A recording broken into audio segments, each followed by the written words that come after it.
La persona que tiene más control es la que puede renunciar al control. Esta frase la dijo Fritz Perls. Quizás estés pensando como si fuera tan fácil, ¿verdad? Pues no, no es nada fácil. De hecho, seguramente nos pasemos la vida trabajando para poder conseguir esa renuncia, si es que queremos tener una vida más saludable, claro. En mi entorno familiar y laboral me encuentro con muchas personas que acusan este diagnóstico: control agudo, con todos los efectos secundarios que ello acarrea: dolor de cervicales, irascibilidad, rigidez física, mental y emocional. La rigidez emocional es la que cuesta más de detectar a veces. Sí.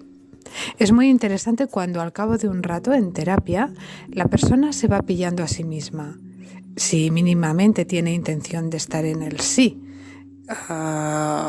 o si ya lleva algo de entrenamiento en procesos de autoconocimiento.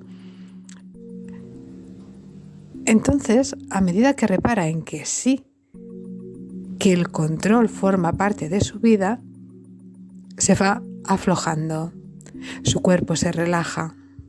Un poquito, tampoco nos volvamos locos, un poquito. Y al mismo tiempo ese poquito es suficiente para abrir una brecha en el control. Una vez somos capaces de pillarnos como controladores que somos, me incluyo, podemos empezar a decidir hasta qué punto el hecho de ser controladores es saludable o no. Y es tan curioso ver cómo las personas que somos controladoras nos creemos que así pues todo va a ser más fácil, ¿verdad? Pues no es nada más fácil. De hecho, a veces hasta es más difícil, porque cuando estamos en el control, estamos tan rígidos que en una situación de disfrute, por ejemplo, nos cuesta vencer esa rigidez y permitirnos el vivir, el sentir el momento presente. Básicamente porque no toca, no lo teníamos agendado, controlado. Bueno, entonces, claro, tenemos que programarnos cuando nos podemos permitir relajarnos. Por ejemplo, los sábados de 6 a 8. Vale, así sí, los sábados de 6 a 8, sí.